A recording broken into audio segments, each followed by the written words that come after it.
Hi, I'm Thembi. I'm Jonathan. And today on How to Learn, we're going to be discussing desirable difficulties. This is a concept introduced by Elizabeth and Robert Bjork, and we're not going to talk about all the technical details, but desirable and difficult. This is how you learn, and unfortunately, the bad news is that it's often difficult.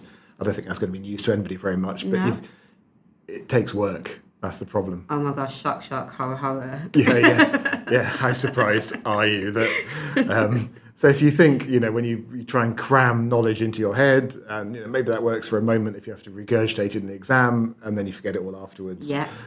Or you just try and take shortcuts, and it doesn't sink in the long term. So this is at the sort of heart of learning science. Unfortunately, desirable difficulties, but desirable because you get better learning. Exactly. So if we're talking about the shortcuts, look at where we're currently at in today's world. Using AI, ChatGPT, you can get information instantly at your fingertips. What does that mean now for us all? Yeah, and it's a tempting shortcut. I mean, that's a classic, isn't it? Everybody's using it. It's brilliant, mostly, sometimes. And you don't have to put in the research, you don't have to put in the work, you don't have to write the text, possibly. Yeah. It creates it for you, it's good enough, or it's excellent. And what have you lost? You've lost that critical thinking personally. You've lost that ability to do your own research, because you made a very good point there. Well, hesitation. Is it right what ChatGPT or AI reveals to you? Yeah, so the work is sort of critically reviewing it. So there was an MIT study which showed that, actually looking into people's brains, you can see where certain, not muscles, but anyway, certain bits of brain power are deteriorating, and people are less able to tell you later on what they learnt if they'd used ChatGPT, AI really heavily. But this isn't new, right? Calculators. No, do you use a calculator? No, not really. Right, because you want to maintain your arithmetic skills and your differentiation the other way around. Integers and that. But no, you're right. I'm going to be using a calculator if I need to do any arithmetic. Oh, I see. You meant you just don't do sums at all. I don't walk around with a calculator, just put it out, but I know it's there. SatNav? Yes. Okay. So, I mean, there's a classic, how good do you need to be at reading maps and, all the skills associated with the old days, getting an atlas out?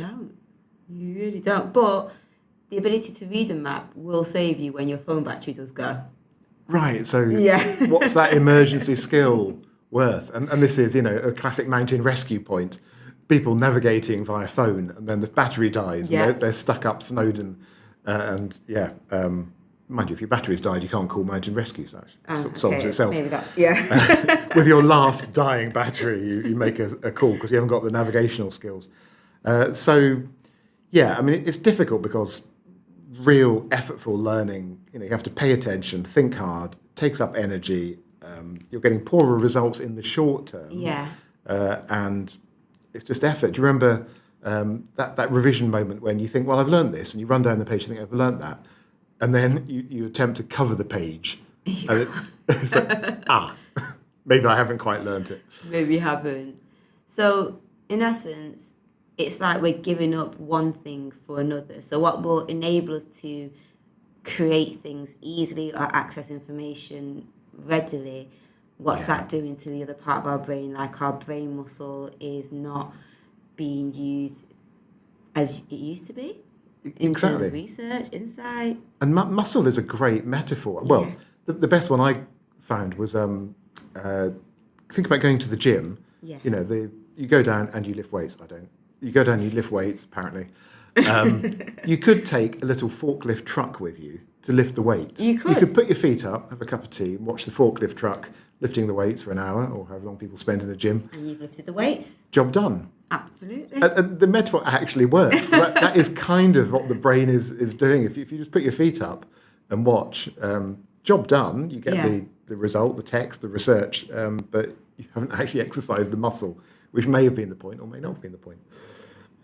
There are also undesirable difficulties. Okay. And there's a great book about this called by Jade Pearce and Isaac Moore, Desirable Difficulties in Action, which is a really nice summary guide for the whole concept. And they do point out there are undesirable difficulties like cognitive overload, making stuff so complicated that nobody can understand it. Yeah. That isn't helping you. That's just a difficulty.